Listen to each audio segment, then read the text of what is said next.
Hello and welcome to Sport Tonight. I'm Cecilia Omogwe, and of course, Austin will be joining me in a few minutes from now from London. I'm not alone on the program this evening, right? We actually have our regular on Tuesday. Kende Idris is right here. Kende, how are you doing? I'm doing good.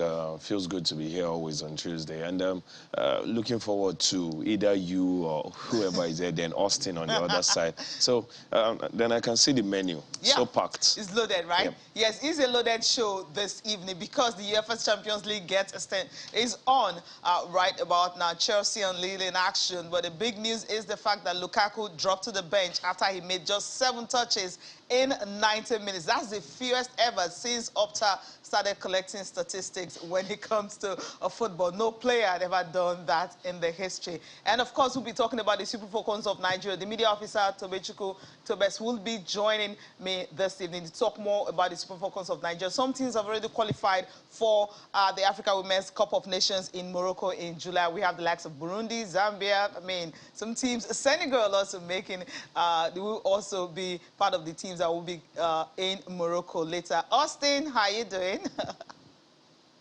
What a greetings to you, Cecilia, Kayode, Kende Idris, and of course our viewers from different parts of the world joining us.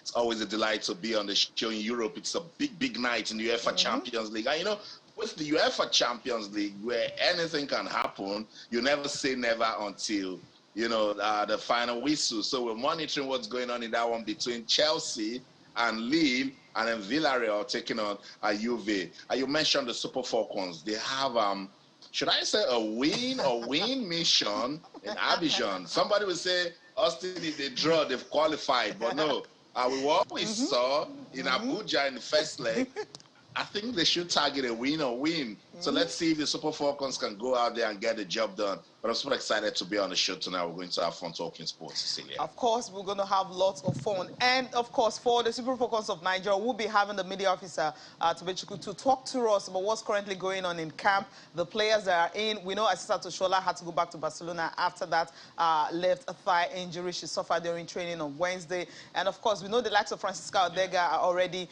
in camp with the ladies. Tobechukwu, good evening. How are you doing? Thank you so much. I'm okay. All right, so what's it like in camp right now? What's the mood like? Yes, I know when I spoke to you earlier, you talked about the fact that you guys just finished the last training session for today. Yeah, we just, a few hours ago, just rounded up official training, testing the talk that we're going to play the match tomorrow. The mood in camp is fantastic. The girls have been optimistic. They know what ahead of them. And, you know, like Austin said a while ago, we are not playing for a draw. We just want to go out there. We want to be on the offensive. We want to go. We want to make them uncomfortable in their home. I want to show them that what they played the 20-0 aggregate against the team from Niger is a child's play because they are playing the champions of Africa, 9-time champions, and our defense can't be intimidated with such a scoreline. Yeah, of course, we can't be intimidated because of what happened in the first leg. We won convincingly in Lagos, though it was in Abuja, though it was nervy for everyone, especially towards the end of the game. Are there things we should be worried about? I mean, injuries, updates, what's currently going on with the ladies right now? No, we don't have any injury worries. The girls are okay. They are conditioned both physically and mentally. Don't forget that I must give kudos to the team. I must give kudos to Randy. The first leg, a lot of people are not calm. They don't know what we were actually facing. You know, for you to be training for a crucial game like that, and then just 2 days on Wednesday before the game, your captain just, you know, goes down, an injury on the pitch there. And maybe also had a collision that day with Regina Utu. We didn't even know come out of it and make that match on Friday. But we just thank God he was able to come back and play that particular match. Which Randy is a risk taker. 4 players, you know, were making that debut that particular day. Ifeoma was there. Ashleigh, we have a home base from Bayelsa, Amanda. the next of kin that plays for Lama College in the US, that recently moved to France, made her debut game that Friday, and I must tell you that I was impressed with what I saw. For them to hold up together, hold up, and score the pressure, even though one of our goals was also disqualified by the referee. It was an advantage for us. We let it flow. He went into the net and called for the free kick. We are not bothered. I think the girls knows that in football, some calls will go your way and some calls will go your way. So we are ready for such things now that we are here. We just want to make it. Look at they have qualified for Morocco 2022. So it's unthinkable to think that the Super Falcons of Africa won't be in Morocco. We need to be there. We need to fight for a slot for the World Cup. We need to win, AWCON for a record 10 times in Africa. That's why I'm calling the team the Super Falcons of Africa. But Tobechukwu, football can be funny. Yes, they are the Super Falcons, defending champions of the AWCON, most successful women's football team in Africa. But we've seen stranger things in football. For instance, this Cote d'Ivoire team stopped Nigeria from qualifying for the Olympics. In Abuja, in the first leg, it was nervy. They created chances. How are the girls taking this mission? How pumped up are they? Yes, they won 2-0 from the first leg. What are they saying to themselves as regards this match tomorrow? Record, I've always told people, it amuses me when people compare the scenario of 2019 with what is happening right now. We all know how it happened, like I keep on saying. We had a coach that walked out of the team without notice that minutes. Danjuma was drafted into the team. A change in the leadership of the team, a new captain. Time was done anything. And don't forget, it wasn't that the Ivorian just came. When you look at the scoreline, I think they defeated us 1-0 or 2-0. It wasn't like that. It was a goalless draw in their hometown, and they came to the Agege Township Stadium for a 1-1 draw. It was their way goal first that left us out. I can tell you that we have a set of players that are hungry. A lot of them are coming into the team. They want to make a difference. Think an individual like Tony Payne, that had to wait paper switch to play for Nigeria. She missed it in France 2019. She wants to do everything to be in AWCON. She wants to play in the World Cup. Ashleigh, very excited. The chance and everything. We even spoke about it earlier today. And she's pumped up. She wants to make a difference. If from she's just happy. She couldn't believe it. First time debut scoring 2 goals for the country. And she's like, she didn't let the country down. Everybody thought that filling up the shoes left by a but they can complement each other. Randy wanted to expand the depth of the team when he came in, and I think he's achieving that. We do not need to rely on the same set of players as we prepare for subsequent matches. We can look back to say this couldn't make it. We have another person that will take her place. Don't forget, these are documentation challenges. She's not in this thing. So you can imagine if we have a desire of thing. But then I came in on my for the first leg. She couldn't play. She's ready. She's pumped up, and she wants to bring her experience into the team. I'm very optimistic. Nothing you might want to say for the first leg. I felt so before the match, but as soon as we settled down and I saw my players stringing passes, 2-3 passes, and I saw the kind of chances that we lost. So likewise, the Ivorian team. But I was indeed happy that we were taking 2 and we soaked up pressure, which is very important for a young team. And at the end of the day, we have a 2 goals advantage. And Tobechukwu, I know what victory can do, and you're doing a great job as a media officer. But Tobechukwu, let's be sincere. With what the Ivorians did in the first leg, the chances they created, now we're playing in Abidjan. Do you have worries when you look at the way the Ivorians played from the first leg? The Ivorian team, they played very well in the first leg. They made us stand on our toes very well, and we hope to give them the same hits that they gave us. Don't forget in 2019, it was a goalless draw in Abidjan, and we are not settling for a goalless draw, but we want to tell them that we have the most deadly strikers in Africa that you can think about. I We want to see. tell them that we have a Rasida Ajibade in team that is coming from 4 braces, in 4 games, 8 goals before storming the camp. We want her to repeat it. We have Uche Nakano that just moved to Mexico, scoring goals. We want them to repeat it. So we just need to give them the support that they need and then see how it plays out tomorrow.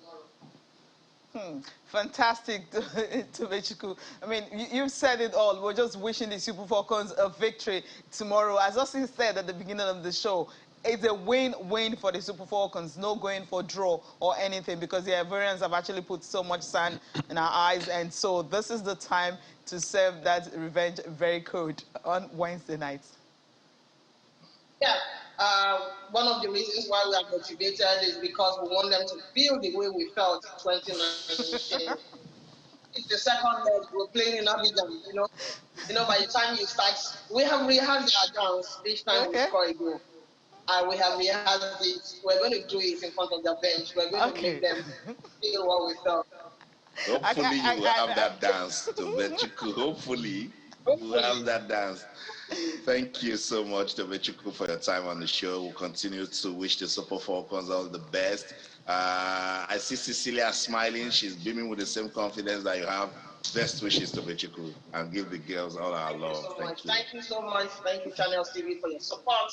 We hope to pay back with victory. Yes, okay. I love that. Thank you. Have a good night. So, paying back with victory, that's what we expect. Let's quickly take a look at the games for tomorrow, just fixtures for all the games. As I mentioned earlier, Senegal have qualified for Morocco. Morocco, of course, host nation by virtue of the fact they've also qualified. Uganda also joining them. You also have Zambia and Burundi. For the first time, they're qualified. They beat Djibouti 11-1 on aggregate. Yes, Burundi, they're going to the Nations Cup. But countries like Mali and Ghana will not be there. We said it earlier that you'll be having some names that you've never heard of before. In terms of women football, you will be seeing most of them in Morocco, and Burundi is one of the teams. Okay, these are the fixtures for tomorrow. Yeah. Burkina Faso and Guinea-Bissau will be in action, but Burkina Faso have already taken a 6-0 lead in that one. Nigeria, of course, and Cote d'Ivoire also be in action. There's a game between Cameroon and Gambia that will also be going on. Botswana and Zimbabwe. Botswana, first leg already 3-1, and Algeria and South Africa. South Africa won the first leg 2-0, so it's also going to be a nervy game for South Africa. And for Botswana, of course, you say they have the advantage. That's 3-1. Mali and Senegal, of course, this game it's been confirmed. Yeah. Senegal are true, and of course, Gabon and Togo will also be in action. Then you have the game between Equatorial Guinea, Tunisia won the first leg 5-0. Equatorial Guinea, from all indication, they've always been present, but I'm not sure they will be at the Nations Cup because of this first leg win. And of course, Cameroon and Gambia, we talked about the fact that Gambia shouldn't bother playing the second leg, but they're at home, so Cameroonians are also coming, maybe to inflict more wounds on the Scorpions, the lady Scorpions, okay, because they may team Scorpions. Scorpions, right there. Scorpions. I mean, Kehinde, quickly, let me bring you into this. You heard what Tobechukwu said about the Super Falcons, what they're going for because of what happened in 2019. They haven't forgotten that. Yes, they won the first leg, but the second leg, they're going for the victory. And no injury worries, nothing. Everyone is fine, except, of course, the captain who had to leave camp because of the injury she suffered. I was about saying that's an injury worry. Yeah. No, because, I mean, it happened before the game, so before, already overcome that. So you already have plans on that, because currently topping the goal scorers charts in Spain, so you can say it's a top, but before the game in the first leg. But the simple fact is, I was listening to Randy Waldrum after the first game, and he had this confidence, and somebody stopped me to ask, hope complacency won't set in at the end of the day. 2-0 win is not so comfortable because in the first 10, 15, 20 minutes, if, I'm using if now, underlined word, if Cote d'Ivoire gets to score, then we are we're under proper pressure. And that's how it is. Now, if you take note of the second half of that game, I think there is a whole lot of work for the Super Falcons to do.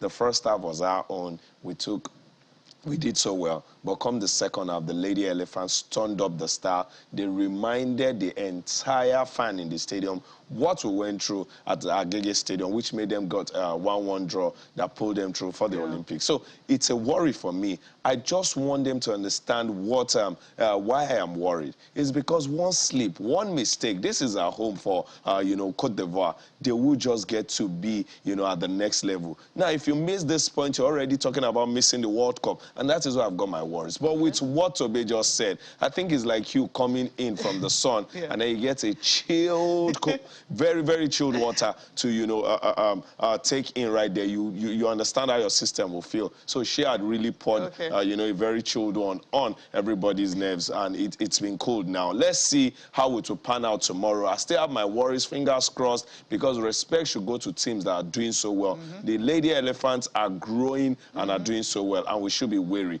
But tomorrow, the first assignment should be at least the first 10-15 minutes, do not concede. You might not score, but do not concede. That will frustrate them. No, you can get goals. I'm saying at least that conceding would help them, grow in frustration. If you don't score in the first 15 minutes and you're at home, you now start to make very basic mistakes where the Super Falcons can score, and then the defense should be very mindful. It should be. All right, let's quickly take a listen to one of the players. I mean, she's been a social media sensation right now, Ashleigh Plumptre. Everyone has been talking about her because of her performance for the Super Falcons of Nigeria. How she feels about, playing for Nigeria and joining the team and the synergy she's having with other players. Curve. Like, obviously, African football is so different to European football in so many different ways, and I'm learning that when I was in Austria and now being here.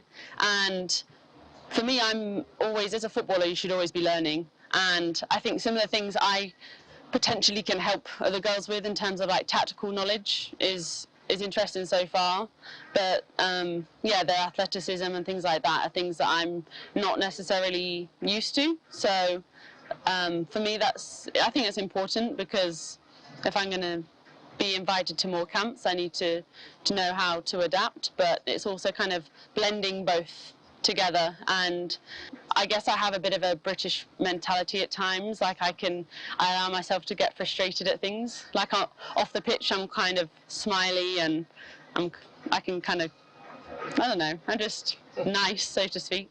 But on the pitch, I can get frustrated very easily, and that has happened in a few training sessions. But what's nice here is, compared to being in England, where everybody is getting frustrated and swearing all the time, people just get on with it here, which is quite nice. For me, just being thrown into Nigeria, I'm kind of forced to learn the culture anyway. I have to be here.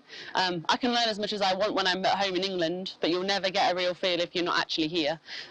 So just little things for me are just, it's fascinating, because as much as I'm here for football, I'm learning about things that are just as important, and things that I probably take for granted at home, which I'm realizing here that, like just minor things like how travel is here, and like the roads are so different to home, and like I'm very British, and you can watch like all the guys in the Premier League, and you see how English people are like typically very vocal, and they're very passionate about football in the same way that you are, but we show it a lot on the pitch. And I think it's been so interesting to see.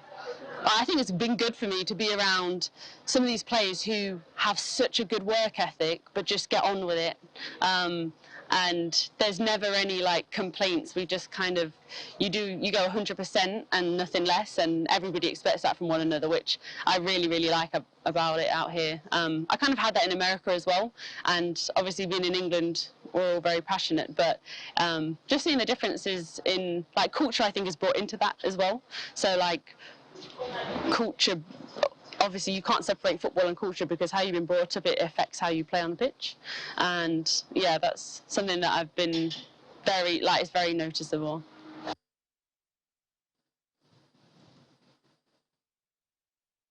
Super Falcons player Ashleigh Plumptre, she's so pumped up to represent Nigeria. And from that friendly game in Austria, Cecilia, to last week's game in Abuja, she has been fantastic. I Yeah. spent some time speaking to her dad today, and the dad kept saying that, look, she has no regrets picking Nigeria over England. And if you listen to her speak right there, you Yeah. could tell that that was a decision that she really wanted for herself, and she's making good use of it. I think we'll just put a pause on this conversation. We'll come back, we'll go into the Nigerian Women's Premier League, but let's go on a quick break. When we come back, it's not just the NWFL that will get our attention. There's also victory for women's soccer team in the United States of America. So don't go anywhere. Stay with us. We'll be right back.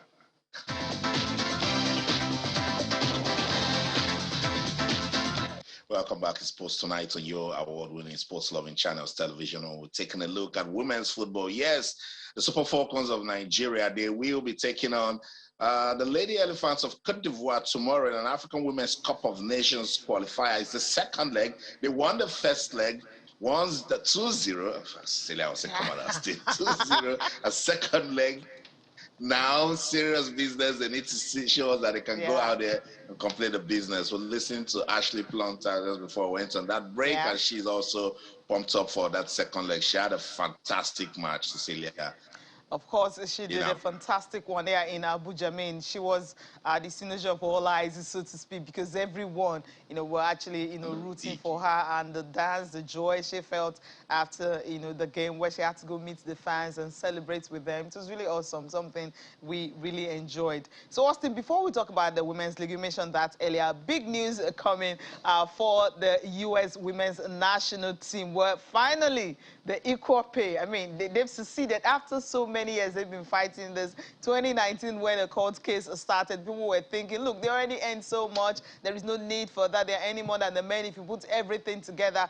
But these women, they did not give up. They kept on fighting. And finally, they got what they deserve, the equal pay. I'm happy that in Nigeria right here, I mean, we set the pace already. AWCON setting the pace. You go to National Amazons and some other teams who are having the equal pay already, so it's not a problem. Australia, long time ago, they've started that also. But then a big country like the US, they had to wait for a very long time before finally they got what they deserve. They are the most successful team, of course, in the world when it comes to women's football.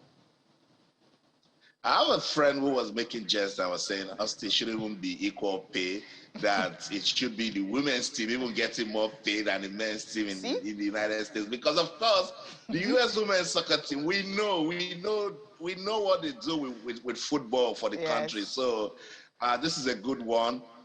Forward Alex Morgan has described it as a monumental step forward, and I think it's really good for women's football. You mentioned the Socceroos; they've also joined. In Nigeria, Edo State did a good one with Bendel Insurance and Edo Queens. And Kehinde Idris, if you take a look at how long they've been going with this case, I think from 2019, this is indeed a big win for women's football. They call it soccer there in the United States of America. Yeah, exactly. It started like it was never going to happen. I can remember the World Cup. After the win, the ladies decided the World Cup is not going to the White House. They're taking it to wherever it is they want to take it to because of the same argument. And then there was racist, issue also on one side. But it started with the whole, equal pay and all of that. And as of that year, the lady who won the, Women's Footballer of the Year, some people felt it was more of, her advocacy than her football, because in her club, she only played 3 games, almost all year, and she still went ahead, with the world footballer, female world footballer that year. So she went on, and then they kept on advocating, talking about it, and eventually it's happening. And see, whether we like it or not, probably we should start honoring every person or every setup for whatever it is they do. And that your friend that trade jab at you, that probably the USW, that's the US Women's National Team, should be earning more. Look at how many World Cups, how many victories the women team have, enjoyed or have given back to the country compared to the male, and they are getting more pay. Sometimes I don't even understand if the male team is a proper football team. It always seems like they are borrowed to play football, while the women always come out with the goods and do, so well in delivering. So it's a good one. Probably a lot of other countries will start to see and start, to emulate that, because the US are kind of occult when it comes to, things that you should, emulate from. And Cecilia also mentioned Nigeria started it. Maybe some other countries or the US also tapped in and thought, the Nigerians are doing it, even at club level. Why wouldn't we do that? So probably we're pace setters and we're showing the way it should be. But it's good for the sport, it's good for the football. But trust me, the argument will never end about this whole equal pay, male and female. But I feel it's just a good one for us to move further in the world of sports. Yeah, and of course, the agreement will see the players split a lump sum of $22 million. That's roughly 1/3 of what they originally wanted, as a part of damages because of the ills they've suffered over the years. It's been 6 years legal battle. And the good news is also coming from the fact that they will be provided $2 million to support players after their playing career.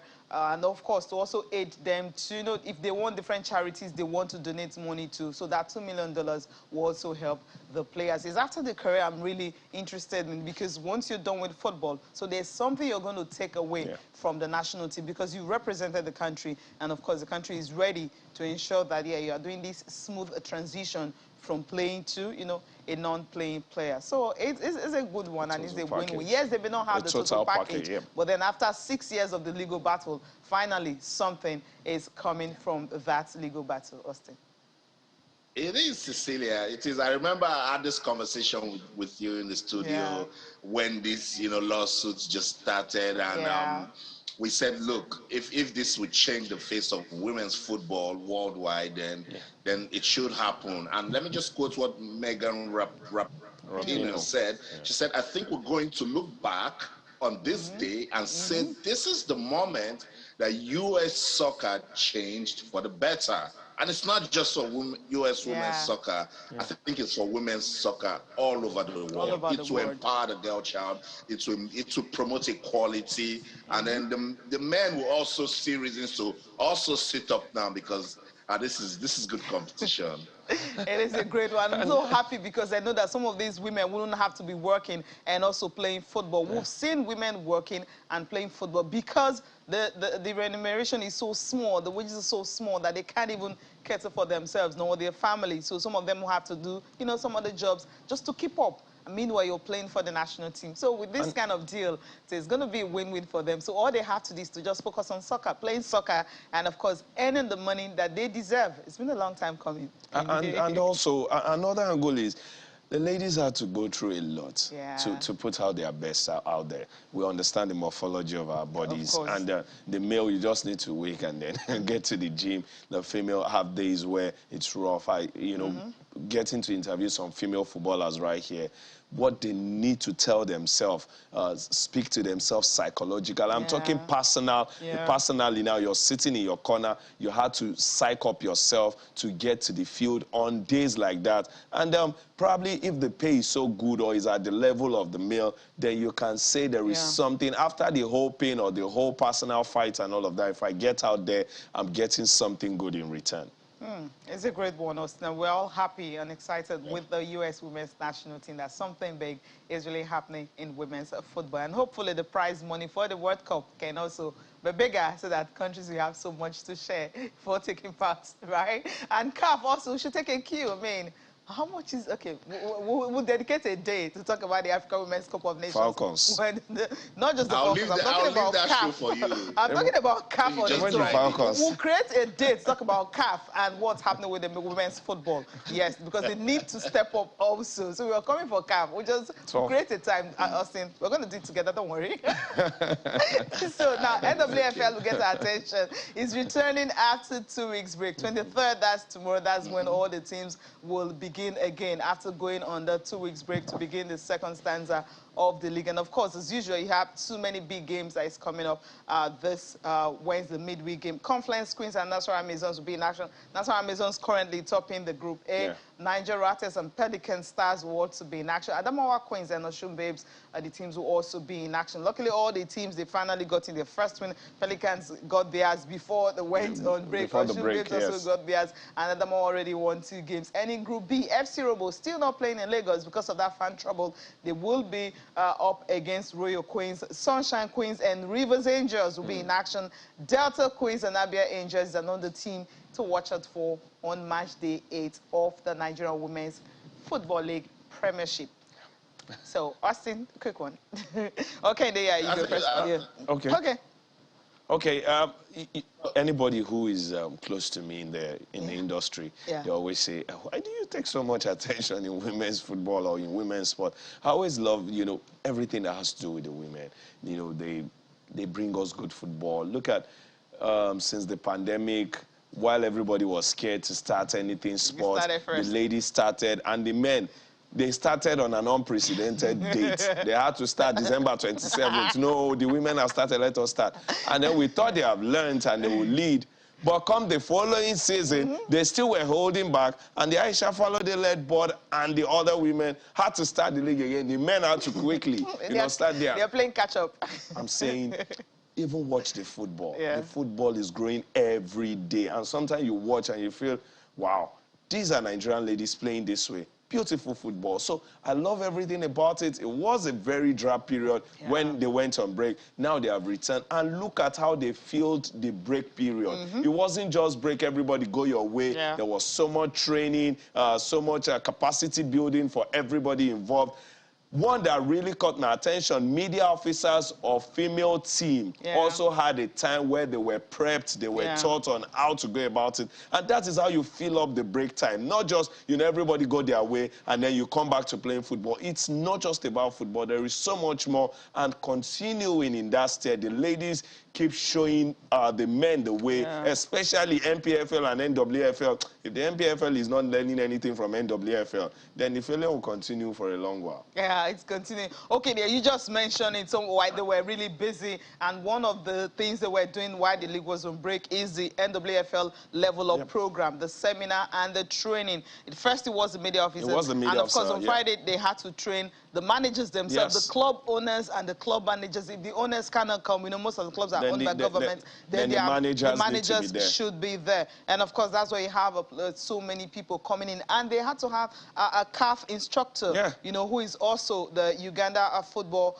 Association. So it's not a Nigerian something. It's CAF. And some people felt if you have stuffs like this, you find the small clubs like Niger Rattles, no disrespect, Pelican Stars have their managers there. But the best of the best, the Rivers Angels, the Robo Queens, they were all there. Everybody needed to be a part of it, because if Aisha Falode and her board is there, then you are also, condemned to be there, and everybody learns. I saw people, scribbling something down. They were talking and they were writing. This is what I'll take back to the girls, tell them, and we move on to do better things. Yeah, obviously, this is also going to help them a whole lot. Austin, this seminar was all about club licensing and also how club can really profit from, from not just putting all the money, taking money from government, putting into it and sinking it and not making money out of it, but ways they can actually make money from it in terms of how they treat their players, in terms of how they need to set up a proper structure. And what we mean proper structure, where you can have CEO and also have, doctors, not just that, have a marketing officer, not just not having, most of the clubs, they don't even have an office. You're like, where's the office? They don't even have it. So this obviously will make them understand that, yes, when you're running a club, even if you're the owner of the club, not just a one-man show, you need to have board of directors, people that can actually, move the club forward and will be in tune with what is currently going on across the world.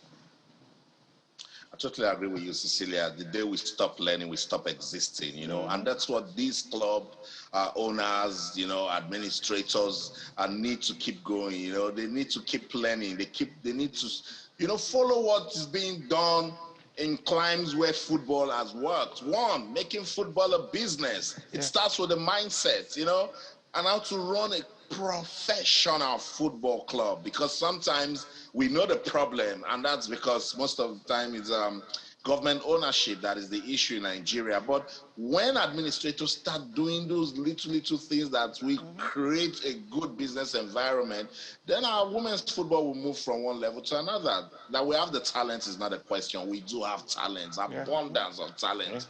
And Aisha Falode and her team, the good thing about this seminar is that it keeps that exposure going. It keeps that mind open that, look, we have not reached there. We still have so much more to do to make women's football admirable. For instance, with this victory for the U.S. women's soccer team, Cecilia, the next step for them, they want to find ways to commercialize women's football in the States that it will almost be at par with what the men are having. Because the argument is that, oh, the women's football is not generating the sort of attention and revenue that the men's football generates. And look at how confident Kehinde Idris said that he loves women's sports, you know. There are a lot of persons who love women's sports too. So there are ways we can start packaging it so that it can be good.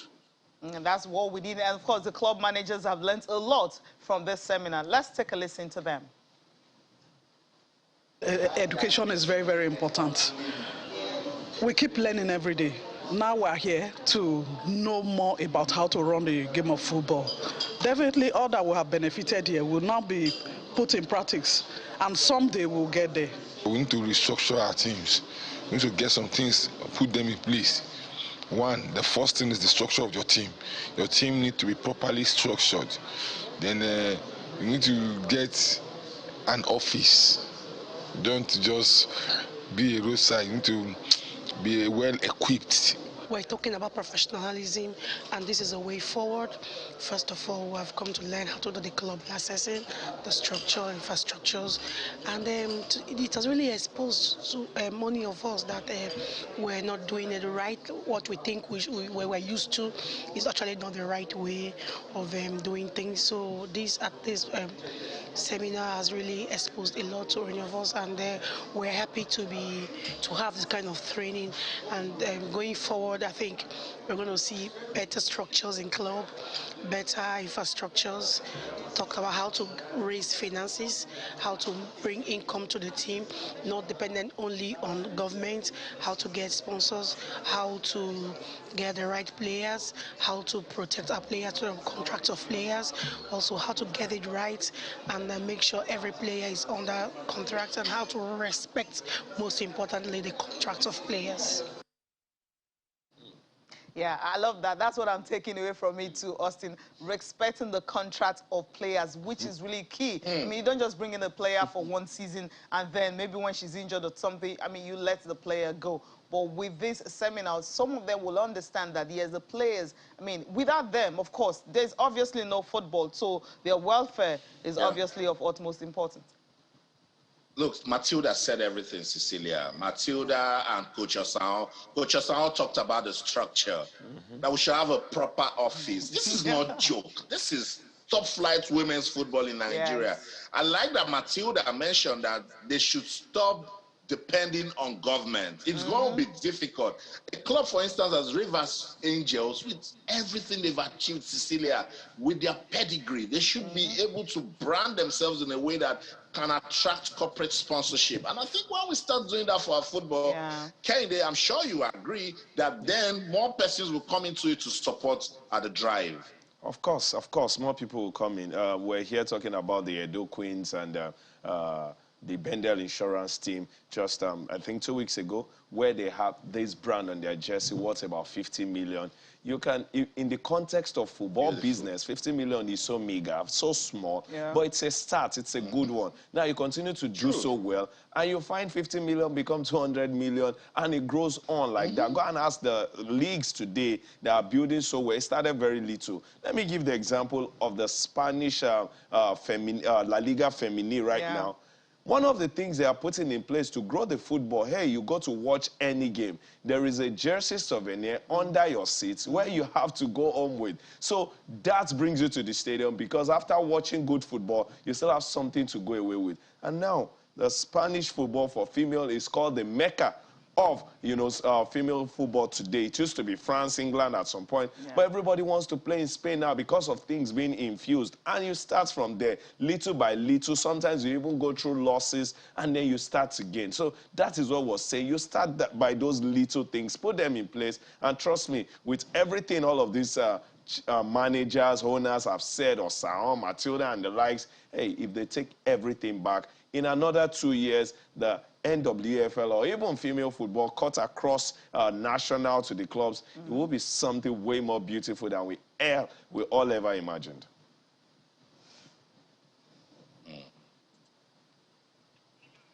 Yeah, obviously. All right, let's take a listen to the organizers also talking about what they feel that the club owners should do after this seminar. We must have structures, rule structures. We must have the boards. We must have the secretariat working. We must have the owners, and they all have to know their roles specifically. Not where we have club owners getting in to do the works of the CEO. They are supposed to appoint the board appoints CEOs who are supposed to do. The CEOs or persons at the secretariat are these are professionals who know what to do, and it is them. You may be a club owner, but you don't know the marketing skills. So you have to bring in someone who knows marketing to do the marketing for you. The only challenge is that we think that it all requires money. It's not all about money. However much it is true that at least you must invest in any business. And what I would urge our clubs to understand that football is no longer played for leisure. Football is now business. If you still, even up to now, you have your club owner and you're still looking at it as something that is supposed to be there, just you totally would say it is the wrong place. If we are talking about evolving into a global league brand, we should start also thinking about the processes that we have to put in place in order for us to have the structure that can be called really a professional structure. Nigeria, as big as we are as a country, and women's football, if we cannot begin to operate the proper administration and management of our leagues, then we really must call ourselves to question. CAF is also putting a lot of intentional processes in place for you to run a professional club, for you to participate in their competitions. This is where the club licensing really comes in. So we are just hoping that the take home from here will be a turnaround, a departure from what we've seen in the past to a club that is professionally run now, a club that is intentional about their structure, about their obligations to the players, to the system, and even to football itself. This is what we want them to take home from here.